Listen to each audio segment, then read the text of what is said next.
오늘은 10장 고넬료죠. 다 아실 거라고 저는 생각을 합니다. 스토리는. 그래서 제가 다시 어떤 일이 일어났는지 이렇게 자세하게 전하진 않아도 될 것 같고요. 이것이 우리에게 결국은 성령께서 우리에게 고넬료와 이 베드로, 고넬료의 전 가족이죠. 가족을 통해서 우리가 알아야 되는 거, 하나님께서 하시는 말씀이 무엇인지 저희가 오늘 좀 중점적으로 보려고 합니다. 어떻게 우리에게 적용해야 되는지, 이것이 오늘 좀 중심적인 메시지가 될 것 같습니다. 제가 오늘은 한 이야기로 시작을 하려고 해요. 예전에 이제 버스, 미국이죠. 이제 초등학교입니다. 초등학교인데 이제 버스에서 이제 백인도 있고 이제 흑인도 있었어요. 근데 여기에 아시아는 등장하지 않습니다. 아시아인들은 등장하지 않고요. 흑인과 백인이 이제 아마 조금 구분이 좀 됐던 시기였던 것 같습니다. 근데 이제 그것이 사회적으로도 이제 구분하지 않는다 말자 이런 분위기가 이제 형성이 되기 시작할 때고, 그래서 이제 이 버스 드라이버가 이제 애들이 이제 버스 안에서 굉장히 싸우는 거예요. 싸워서 이제 초등학교가 아니고 중학교 정도 되겠네요. 애들이 이제 그 정도 크니까. 근데 애들이 이제 싸우는데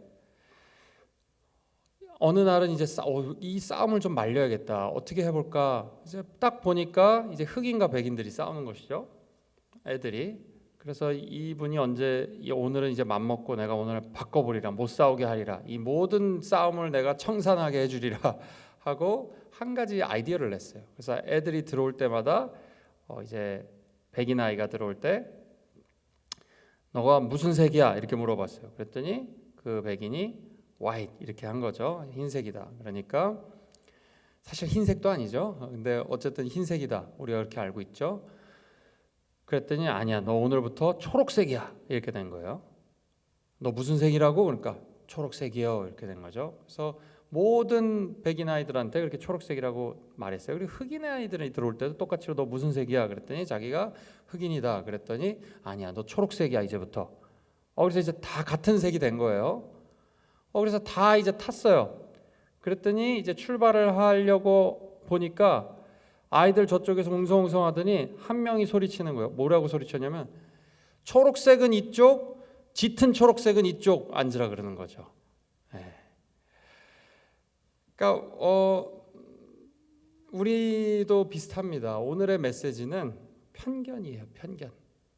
외모를 보고 사람을 자꾸 판단하는 것을 하나님께서 굉장히 싫어하시고, 우리 마음속에 사람을 보고 또 하나님에 대한 결국은 하나님에 대한 올바른 이해가 없기 때문에 자꾸 사람들에 대해서 편견을 가지는 것이 오늘 우리에게 주시는 메시지입니다. 그런 우리의 마음을 지적하시고 그것을 바꾸시는 것이죠. 그래서 결국은 하나님은 성령님을 통해서 오늘 말씀에 나오는 이야기를 보면은 하나님은 성령을 통해서 하나님에 대한 오해, 편견이죠. 그리고 그것을 통해서 사람들에 대한 편견을 깨뜨리시고 진정한 관계의 행복을 누리게 하신다는 것이에요. 오늘. 그래서 오늘 볼 텐데요. 우리가 방금 스토리에서 있던 것처럼 우리와 비슷한 사람, 결국 나와 잘 맞는 사람, 나와 잘 맞지 않는 사람, 이 구분을 기가 막히게 잘합니다. 우리는 빠르게 하죠. 그래서 대부분 사람은 처음 만났을 때 한 15초 안에 다 이제 이 사람에 대한 판단이 다 끝난다고 합니다. 굉장히 빠른 거죠. 더 빠르다고 하는 사람들도 있어요. 10초 안에 이렇게 남녀 사이에는 5초 안에 구분이 되고 막 이랬습니다. 이 사람이 정말 나랑 잘 될 사람인지 아닌지 구분을 한다고 합니다. 어떻게 그렇게 빠를 때 구분하는지 모르겠어요. 다 이게 잘못된 어떻게 보면 생각인 거죠. 이게 그렇다는 현실이지 그것이 옳다라는 건 아닙니다. 근데 하나님은 오늘 메시지를 보면 외모로 취하지 않으신다라는 게 오늘 중심적인 메시지입니다. 오늘 34절과 35절에 보면은 제가 읽어보겠습니다. 베드로가 입을 열어 말하되 내가 참으로 하나님은 사람의 외모를 보지 아니하시고 각 나라 중 하나님을 경외하며 의를 행하는 사람은 다 받으시는 줄 깨달았도다. 우선 첫 번째로는 저희가 하나님은 외모를 보시지 않는다는 건데, 여기 외모 또 원어로 보면은, 그러니까 우리 좀 더 외모가 지금 저희 외모도 포함이지만 어떤 이미지예요. 사람의 이미지와 인상 같은 것을 보지 않는다는 것이죠. 우리가 통상적으로 얘기할 때 뭐라 그러죠? 첫인상이 중요하다. 첫인상이 평생 간다. 이런 얘기를 합니다. 그게 사실 그러면 안 되는 거예요. 크리스천은. 근데 그게 당연한 것처럼 여겨지고 전혀 문제의식을 못 느끼고 살아가는 것이죠. 우리가 어찌 보면 첫인상이 그 사람의 인상을 좌우한다. 세상은 그럴지 모르지만 그리스도인들은 그러면 안 되는 거예요. 사실은 그렇게 되면 안 되죠. 우리의 첫인상을 보고 어떤 한 실수나 어떤 인상을 보고 하나님이 우리를 택하셨고 그랬다면은 우린 구원받은 사람 아무도 없겠죠.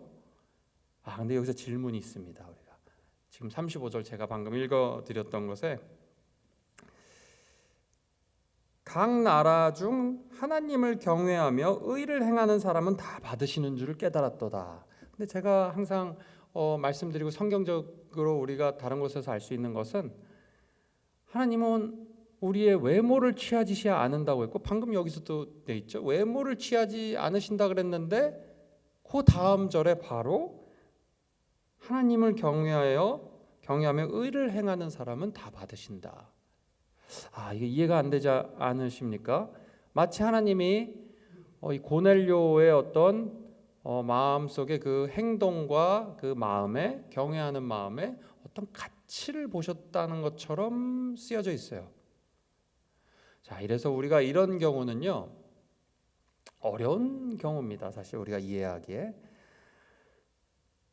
근데 성경이 놀라운 것은 이 수천 년 동안 수십 명에 의해 써여졌지만 이 서로 일관성이 있어요. 이게 그래서 보통 우리가 author가 한 명, 이제 작가가 결국 궁극적인 작가는 한 명이라고 우리가 알고 있죠. 우리 믿고 있고요. 그래서 그 말은 또 무엇이냐? 성경이 서로 이렇게 빛을 비춰줍니다. 여기서 우리 마음이 좀 어둡고 우매하여서 slow to understand, 너희가 예수님이 직접 말씀하셨죠? 이해하기가 느려요. 이해를 잘 못해요. 무슨 말씀인지. 그렇기 때문에 우리가 다른 말씀을 통해서 이것을 이해할 수가 있어요. 켈빈은 이렇게 다른 이게 오늘의 중심 메시지는 아니기 때문에 제가 다 깊게 들어가지는 않겠습니다. 하지만 존 켈빈이 이런 얘기를 했습니다. 이 패시지, 이 텍스트에 관해서 결국은 고넬료가 그런 하나님을 경외하고, 이게 굉장히 중요한 마음이죠. 경외하고 구제하고 선한 일을 하게 하신 마음도 하나님이 주신 것이다. 그럴 수밖에 없다. 온 성경에 들어서 보면은 사람이 자신의 죄악된 그런 마음으로 이런 선한 일을 하는 것이 불가능하다는 거예요. 하나님 결국은 다른 로마서에도 보고 이제 그 전에 모든 이것이 어떻게 보면 조직 신학이죠. 조직 신학, 우리가 말하는 결국 이런 질문에 어떻게 대답해야 돼? 성경은 어떻게 대답하냐? 이 조직 신학의 대가인 켈빈, 어떻게 보면 창시자로 볼 수가 있죠. 창시자 중 한 명으로 볼 수 있죠. 조직 신학이에요. 결국은 인간이 이런 마음을 가질 수 없고, 결국 하나님이 고넬료를 택하셔서 처음부터 이 선한 일과 하나님을 두려워하는 마음을 주셨다는 것이죠. 근데 여기서 또 한 가지 더 중요한 것은 그 행동과 두려워하는 마음만으로는 구원을 받을 수 없다는 건 확실합니다. 지금 그랬기 때문에 이렇게 부르신 거죠. 베드로를 만나게 하셔서 말씀을 듣게 하고 성령을 받은 것이죠. 그것은 넘어가겠습니다. 이제 그래서 요거는 오해가 풀렸어요. 저희가 어느 정도 오해가 풀렸습니다. 이제 결국은 똑같습니다. 사람 안에서 그런 가능성을 보고 하나님이 사람에게 어떤 캐릭터의 메인 것처럼 하나님의 은혜를 주시는 게 그런 것처럼 얘기하고 있지 않다는 거예요. 베드로도 분명 그런 의미로 쓴 것이 아닙니다. 왜냐하면 그 전에 바로 외모를 보시지 않는다고 했기 때문에. 네, 그래서 그렇게 이해할 수가 있습니다. 고넬료를 특별히 또 하나님이 부르셨다라고 해석하는 게 성경적으로 다른 성경들을 다 컨시더 했을 때 그게 맞다고 보는 것이죠. 자, 그러면 이제 오늘은 저희가 지금 해야 될 일이 많습니다. 사실 제가 빠르게 가겠습니다. 시간이 많이 없기 때문에 저희가 가장 힘든 것은 결국은 포용하는 것이에요. 포용하는 것. 다른 사람을 포용하는 것. 이게 듣기 단어는 쉽습니다. 포용. 내가 포용해야지. 근데 이것을 우리가 프린트 프랙티스, 우리가 실제로 우리의 삶 속에서 하는 것이 굉장히 어려워요. 지나가는 난폭한 운전자도 포용하기가 어려워요. 예. Everyday, 매일의 삶 속에서 이 포용이라는 것은 우리에게 필요한 거지만 우리가 계속해서 실패하는 것 중에 하나입니다. 이 포용한다는 것. 포용한다는 것은 다른 의미로는 다양성을 인정하는 거예요. 다양성. 우선은 저희가 교회 안에서 우선은 얘기를 해보면 좋을 것 같습니다. 교회 바깥에서는 뭐 다양한 사람들이 많고 그것은 알고 있지만 우리가 모든 것을 포용할 수는 없어요. 다른 사람의 뭐 게이 메리지라든가 이런 세큘러한 그런 것을 우리가 포용할 수는 없죠. 그게 믿음에 위반되는 것이기 때문에 본질적인 것이기 때문에요. 하지만 저희가 이 교회 안에서 같은 믿음을 가진 사람들에 있어서는 분명히 포용이 필요합니다. 포용을 하는 데 있어서 그러면은 어떤 것이 필요하냐? 우선 본질적인 것과 비본질적인 것을 나누는 지혜가 필요해요. 본질적인 것이 무엇이고 비본질적인 것이 무엇인지. 생각보다 여러분 비본질적인 것이 많습니다. 우리 교회 안에서도.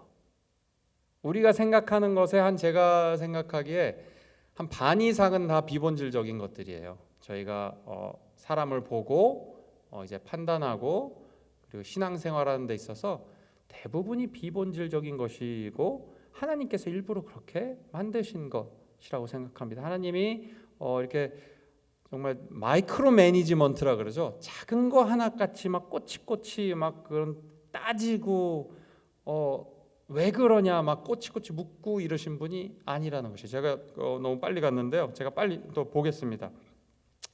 이 세대 갈등이 심하고 사람들 간의 갈등이 심한 시대에 굉장히 중요한 메시지입니다. 첫 번째로 우리가 두 가지 편견으로 말할 수 있겠죠. 하나님에 대한 편견이에요. 하나님에 대한 편견과 오해입니다. 이것부터 시작해야 돼요. 저희가 지금 베드로를 보면은 베드로는 3년 동안 예수님과 동거동락했고 가장 친했습니다. 지금 예수님을 어찌 보면 인간으로서는 가장 가까이서 오랫동안 잘 봐왔어요. 그래서 제일 잘한다고 자부할 수 있을 만큼 베드로는 그렇게 예수님과 친밀했습니다. 그런데 지금 34절에 보면 내가 이제 깨달았다. 내가 지금 깨달았다라고 되어 있어요.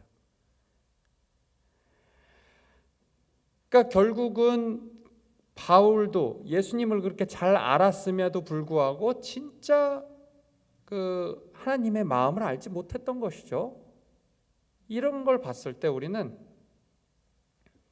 우리가 이 오해는 계속하는 우리가 그 성향이 계속 오해를 하고 편견을 가지는 우리가 그 안에 갇혀 있는 경향이 있어요.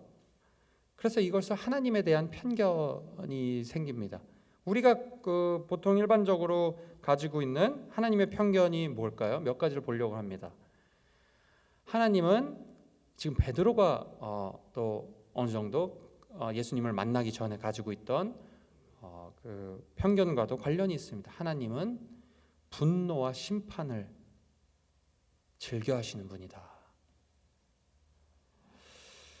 많은 사람들이 하나님을 굉장히 스트릭트하고 분명히 맞죠. 그것도 의롭다고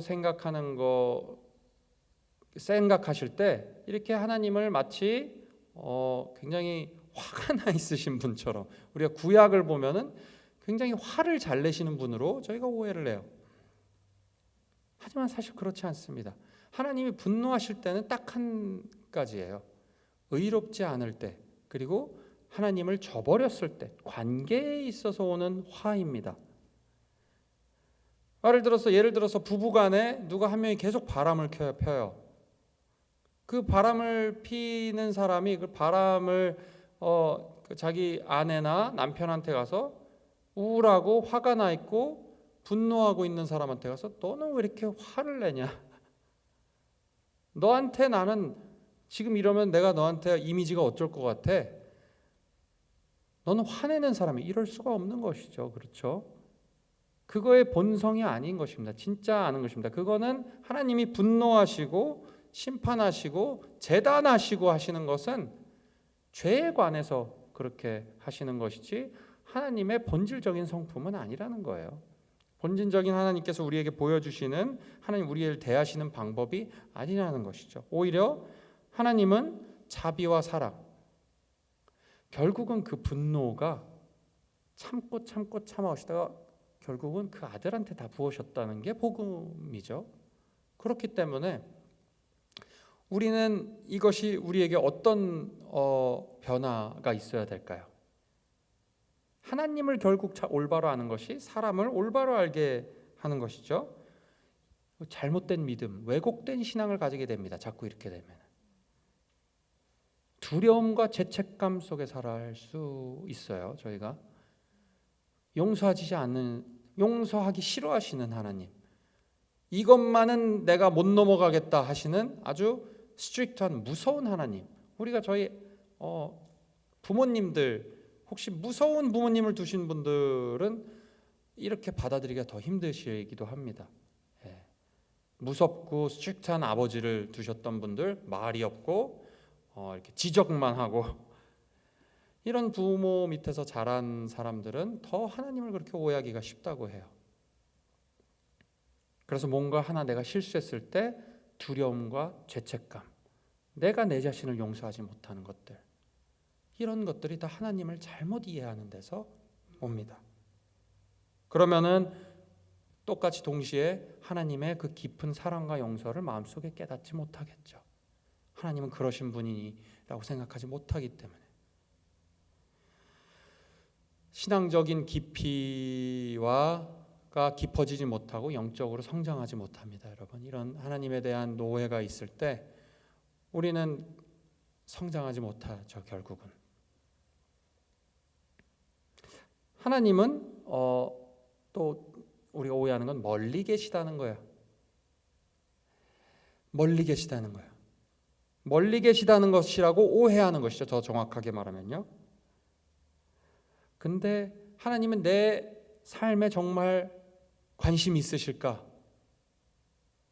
그냥 내가 교회에 올 때만 나를 보시고 이제 대접받으시고, 어떻게 보면은 너가 나를 위해서 서브했고 나를 섬겼다, 오케이 너 이제 어프로브 됐어, 이제 돌아가서 잘 살다 와라 하는 것처럼 우리가 멀리 계신다고 착각을 합니다. 이것도 오해죠. 이것들이 우리가 특별히 생각은 안 하는데 우리가 마음속에 그냥 그렇게 드는 생각들이에요. 그런 것처럼 우리가 살고 있다는 것이죠. 마치 그렇지 않죠. 근데 사실은 하나님은 멀리 계시지 않죠. 멀리 계실 거였으면 예수님을 보내지 않으셨겠죠. 우리가 친밀하고 하나가 되기 위해서 예수님을 보내셨다는 거예요. 우리와 교제하기 원하시고 하나님의 이름을 부르는 모든 자에게 하나님께서 성령을 부어주시고 함께 하신다는 것. 굉장히 우리의 생각과보다 우리의 일거수일투족을 모든 것을 알고 계신다는 것이죠. 그리고 더 하나님을 또 뭐죠? 성차별적이다. 하나님은 남과 여를 구분하셨기 때문에 성을 차별한다. 요즘 많은 문제입니다. 이것도 우리가 생각해 봐야 됩니다. 우리가 서로 농담처럼 얘기합니다.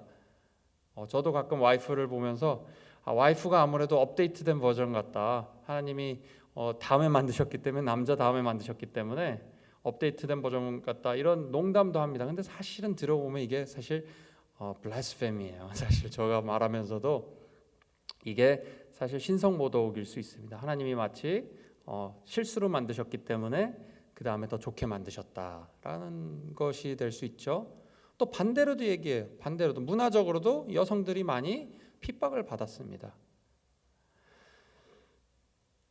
지금도 동일한 것 같아요. 저희 교회 안에서 세상은 그렇더라도 교회 안에서는 그러지 않아야 됩니다. 저희가 역할 분담은 할 수 있겠죠. 그리고 하나님께서 주신 내재되어 있는 피메일에 대한 성향과 부르심과 남자에 대한 부르심은 분명히 나눠져 있는 건 맞습니다. 하지만 모두가 섬겨야 되는 것이에요. 모두가 여자만 더 섬기고 남자는 좀 덜 섬겨도 되는 것이 아닙니다. 뭐 다른 섬기는 다른 모양이 있겠죠. 하지만 우리의 마음속에 있는 그런 우리 여자를 볼 때, 우리 남자를 볼 때 어떤 내가 그동안 쌓여온 가치관, 쌓여온 어떤 인상, 이미지 자꾸 이런 것들로 판단을 하지 않는 것이 중요하죠. 그리고 마지막입니다. 하나님은 모든 것을 정해놓으신 그런 운명주의자다. 하나님이 주권과 그런 하나님의 그 능력이 우리를 통치하기 때문에 그걸 믿는다는 것은 내가 할 수 있는 것이 아무것도 없다라는 것처럼 우리가 오해한다는 것이에요. 사실 그렇지 않습니다, 여러분. 이게 참 미스테리예요, 미스테리. 하나님께서 우리에게 자유의지를 주셨다고 돼 있어요. 하지만 그 자유는 하나님의 통치 밖으로 벗어날 수 있는 자유는 아닌 것이 분명합니다. 그렇다고 우리가 하나님께서 우리를 올가매고 그 안에서 하나님이 마이크로 매니지먼트 하시면서 다 판단하시고 조금만 잘못해도 혼내시는 분이 아니라는 것이에요. 우리가 신앙생활하는 것 중에 하나가 우리는 보통 장로 쪽에서는 그러진 않은 것 같아요. 근데 이제 좀 이제 성령님을 좀 이렇게 잘 또 강조하고 그 역사 음성을 듣고 이런 것들을 이제 더 집중하시는 분들의 특징들을 보면은 어떤 사람의 실수가 혹은 어떤 사람이 뭐 예를 들어서 뭐 안 좋은 일이 벌어졌을 때 그 책임을 그 사람한테 돌려요. 네가 믿음이 지금 잘못돼서 그렇다. 뭔가 문제가 있다. 안타깝다. 아주 교만함입니다. 이거는 성경에 절대로 그렇게 나와 있지 않습니다, 여러분. 그러면은 제일 잘못된 사람은 바울이겠네요, 바울. 그렇지 않습니까? 제일 잘못된 사람은 예수님이네요. 그 어떤 이 세상의 어떤 고통보다도 가장 큰 고통을 받으신 분이 예수님이시고 그 똑같은 고통, 비슷한 고통, 그것을 발자취를 내가 그리스도의 십자가의 발자취 그 고통을 채운다라고 얘기했었던 바울한테 잘못된 거라고 말하는 거나 마찬가지이기 때문에 그렇습니다. 성령님이 하시는 일은 우리 고통이 있다고 해서 우리 삶 속에서 고통이 있다고 해서 그것이 결코 하나님이 버리시거나 모든 것을 정해놓은 운명된 길에 못 들어갔기 때문에 벌어지는 일이 아니라는 거예요. 하나님의 정하신 일대로 못했기 때문에 네가 벌 받는 거다가 결코 아니라는 것입니다, 여러분. 이것은 우리에게 큰 평안을 주죠. 하나님은 절대로 우리를 그렇게 무시하시는 분이 아니에요. 우리를 존중하시는 분이에요. 오직 존중했으면은 모든 창조물은 다 창조 원리에 따라서 돌아갈 수밖에 없게 정해 놓으셨는데 어떻게 보면 마이크로 매니지먼트 하고 계십니다. 창조에 있어서는 자연에는 마이크로 매니지먼트 하지만 사람에 있어서 마이크로 매니지먼트 하지 않으세요. 통치하시지만 우리를 존중하십니다. 그래서 우리가 무슨 결정을 할 때 우리는 하나님이 강제로 나를 이렇게 이끌어 가신다. 내가 원하지 않는데 이끌어 나신다. 그런 경우 거의 없습니다, 여러분. 정말. 바울도 자기가 원하지 않게 그 빛을 보고 예수님을 만났지만 예상을 못했지만 절대로 그 길이 원하지 않는 길이 되지 않았어요. 그 어떤 길보다도 기쁘고 영광스러운 길이라는 걸 알았기 때문에 그렇게 간 거예요. 결국은. 요나를 볼까요? 요나도 가기 싫었죠. 근데 마음속에 정말 그게 너무 하나님이 너무 싫어서 그랬을까요? 아닙니다. 그게 옳다는 걸 누구보다도 알고 있었어요. 근데 그 니느웨 사람들이 싫었기 때문에 자기가 그 마음이 강팍해졌던 것이요. 하나님이 나중에 그러죠. 하나님이 당신이 오래 참으시고 사랑이 많으시다는 걸 제가 알았기 때문에 여기 안 오려고 그랬던 거예요. 이렇게 고백을 하죠. 결국은 그 길이 맞고 기쁜 길이라는 걸 아는데도 불구하고 거부했다는 것이죠. 그러니까 여기서 요지는 하나님은 우리 운명을 미리 정해놓으신 게 아니라 우리를 존중하시고 우리의 선택을 존중하시고 선택을 통해서도 하나님께서 또 하나님의 역사를 이루어 가신다는 거예요. 이게 하나님께 우리가 오해하지 말아야 될 것입니다. 우리가 깨달아야 되는 것이죠. 이렇게 하나님을 마치 이렇게 오해하게 되면은 우리가 관계에서도 문제가 생기고 그리고 내 내면에서도 문제가 생깁니다, 여러분. 우리가 불안하죠. 하나님이 사랑하시고 그런 이해하시고 우리를 용서하는 분이시라는 것을 마음에 깨닫지 못하면 우리가 마음이 불안할 수밖에 없어요, 계속. 그리고 하나님이 무조건적으로 나를 사랑해 주신다라는 것을 믿지 못하게 됩니다. 이렇게 되면 자꾸 말로는 그래 복음 무조건적으로 나를 사랑해 주시지 하면서 돌아서는 자꾸 이렇게 조건부를 달아요. 나 스스로가 그래도 이렇게 돼야지. 신앙을 하면 내가 이렇게 돼야지. 내가 그래도 새벽 기도를 나와야지 하나님이 그래도 나를 좀 봐주시겠지. 그래도 신앙인인데 내가 이걸 해야지. 기도 더 해야지. 말씀 더 봐야지. 다 맞는 얘기죠. 하지만 그 근본적으로 하나님이 우리를 무조건적으로 사랑하시는데 이유가 될 수 없습니다. 그것은 내가 구제하고 내가 더 기도 열심히 하고 하나님을 두려워하고 마음 이런 것들이요. 다 우리가 좋은 것들이에요. 하지만 결정적으로 우리를 사랑하시는데 더할 수도 없고 빼할 수도 없다는 걸 우리가 마음으로 이해를 해야 됩니다. 그렇기 때문에 내 자신의 가치를 내 스스로 판단하면 안 돼요. 내 자신의 스스로 자꾸 우리가 자신의 가치를 스스로 내가 재단하려고 그러고 다른 방법으로 내 스스로 가치를 보려고 하기 때문에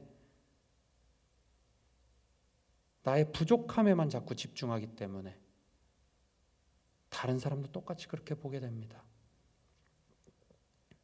하나님의 무조건 사랑을 누리시길 바라요, 여러분. 누리시길. 하나님이 무조건적으로 우리를 사랑하신다.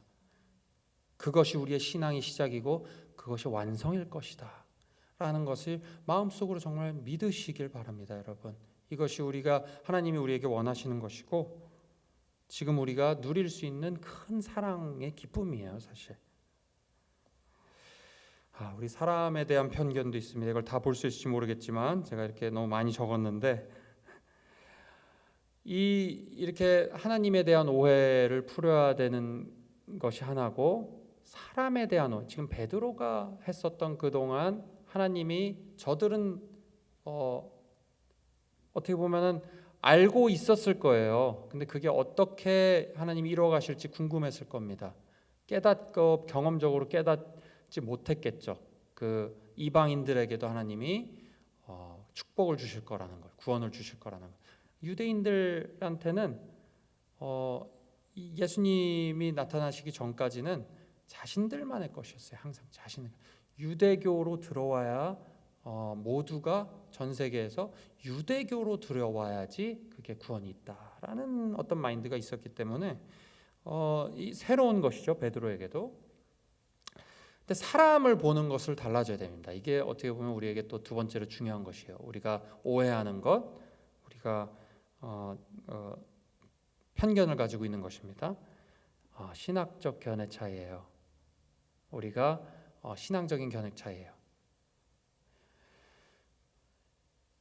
제가 이것만 빠르게 말씀드리면은 이 아주 좋은 방법이 있습니다. 세 가지 레벨로 나누시면 돼요. 이제 그 doctrine이죠. 어떤 성경에서 가장 중요한 티칭이에요. 뭐죠? 이것이 없으면은 우리는 이단입니다. 이것이 다르면 이단이에요. 예수 그리스도가 하나님의 아들이고 신성하시고 그 믿는 모든 자에게 하나님이 용서와 구원을 주신다라는 것이죠. 예수님이 하나님의 아들이다. 이것은 절대로 용납 불가해요. 오해할 수가 없는 부분이에요. 이거는 생각보다 다른 것들은 이제 어느 정도 용납 가능합니다. 두 번째는 펠로우십 레벨입니다. 펠로우십 레벨. 펠로우십 레벨 뭐냐? 저희 그 베프티즘, 그 침례교 있죠? 혹은 뭐 그 펜타코스털 있죠? 펜타코스털이 이제 그 갑자기 생각이 안 나네요. 그 뭐라 그러죠? 펜타코스털 처치를 뭐라 그러죠? 디노미네이션이죠. 여러 가지 교단들이 있어요. 저희 장로교가 있고 또 웨슬리안도 있죠. 자꾸 한국말이 생각이 안 나네요. 죄송합니다. 감리교가 있죠. 우리는 이거 그 감리교 뭐 이단이다, 뭐 이 펜타코스털 쪽도 이단이다 하시는 가끔 분들이 있어요. 특히 저희 장로교에서 많이 그러시는 것 같습니다. 좀 부끄럽지만, 근데 이런 것들이 잘못된 거예요, 여러분. 이 펠로우십 레벨이 있습니다. 펠로우십 레벨. 이분들 다 우리 형제예요. 형제 자매들이에요. 다 예수님의 구원이라고 믿습니다, 여러분. 예수님으로부터 오는 구원이라고 믿습니다. 물론 그 어떻게 선택하셨고 그런 데서 차이는 조금 있지만, 그 모호한 부분이 있지만, 결국은 이분들 실제로 만나 보면은 다 예수님의 은혜로만, 십자가의 은혜로만 구원받는다고 다 생각하세요. 그러니까 우리가 예를 들어서 다른 그 교단이라고 해서 막 이렇게 눈 흘겨보고 이 사람 뭐야? 이러는 게 하나님이 우리에게 원하시는 게 절대 아닙니다. 성령님이 그렇게 하시라는 게 절대 아니에요. 그 교단을 구분해 놓으신 것은 저는 그렇게 생각해요. 그 교단이 구분된 것도 하나님이 허락하신 거라고 생각을 해요. 그렇게 생각하는 것이 좋습니다. 워낙 복음의 그런 풍성함이 있기 때문에 그것을 서로 꼭 안 좋게 볼 수만은 없습니다. 교단이 나뉜 것을 서로 포용하지 못하는 선이 있기 때문에 또 각자의 특화된 역할로 하나님께서 또 집중하게 또 허락하셨다고 보는 것이 맞습니다, 여러분. 물론 이단을 포함하는 것은 결코 아닙니다. 방금 말씀드렸듯이 뭐 구원파나 구원에 대한 잘못된 성경적이지 않은 다른 성경을 본다거나 그런 것들은 이단으로 하는 게 맞죠. 하지만 우리가 이런 것을 좀 조심해야 돼요. 그래서 그런 예배 방식 이런 것들 있죠. 이런 것들 우리가 다 수용할 수 있어야 됩니다. 뭐 옷차림, 예배 때 반바지 입고 오는 거, 여러분 하나님은 관심이 없으세요. 우리는 관심 있죠.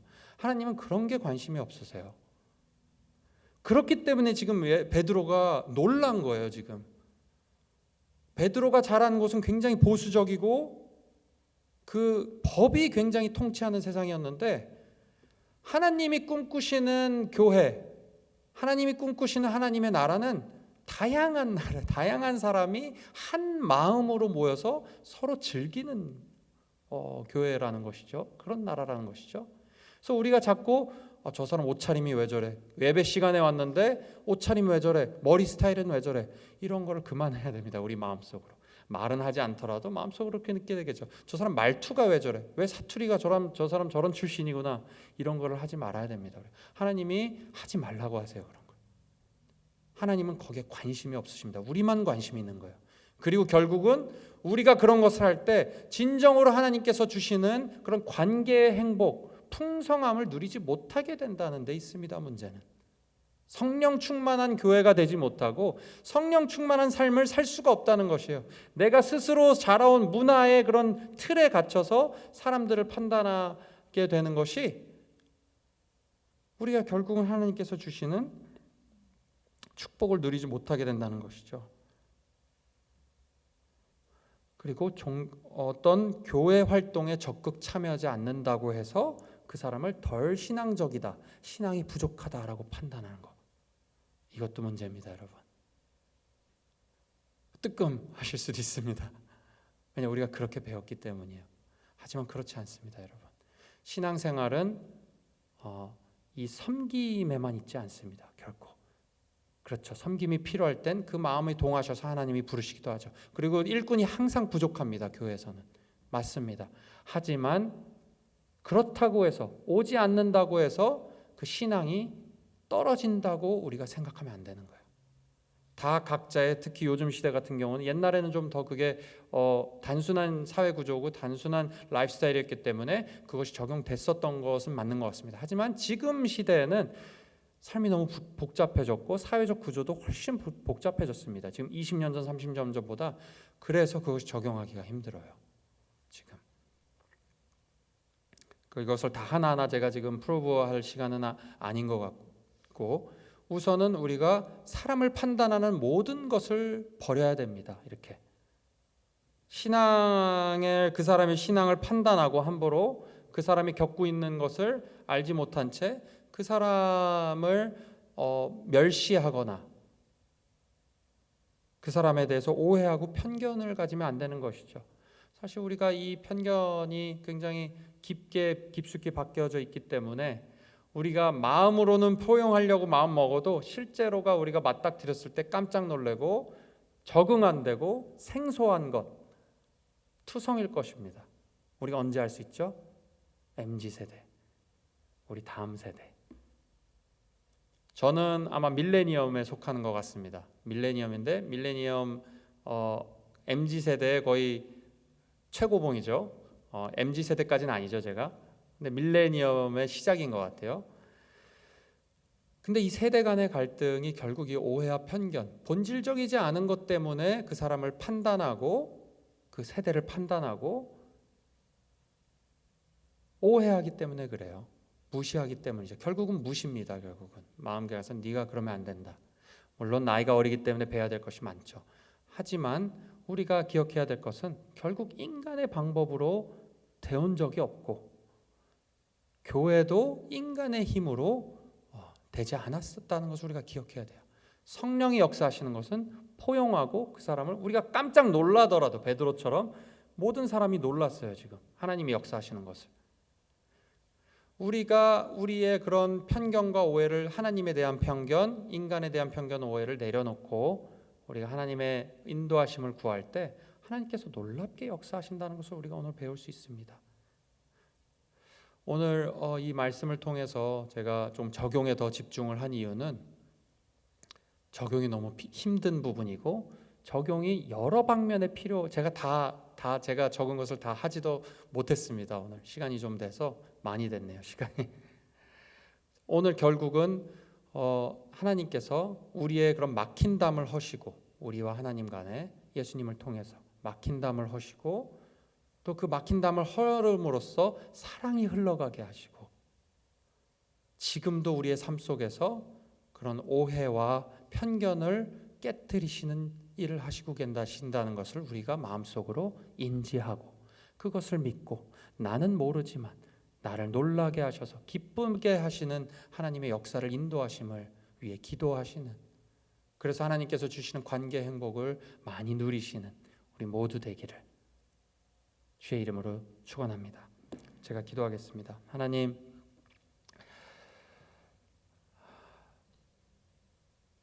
우리가 죄인 되었을 때, 우리가 하나님과 멀리 떨어져 있었을 때, 죄악되었을 때 하나님께서 먼저 우리를 돌아보시고 우리를 이해하시고 우리를 용납하시고 우리를 포용하신 그리스도를 통해서 우리를 포용하신 우리 하나님, 당신을 오늘 배웁니다. 다시 한번 우리가 그동안 배웠던 것 unlearn, 새롭게 보게 해주시고 다시 배우게 하셔서 베드로가 오늘 알았던 예수님, 알았던 하나님을 다시 배운 것처럼, 다시 배우기 시작하신 것처럼 우리 또한 삶 속에서 우리의 오해를 깨트려 주시고 편견을 깨트려 주셔서 마치 처음부터 새롭게 갓난아이가 배우는 것처럼 새롭게 성령님께서 하시는 일을 배우게 하여 주시옵소서.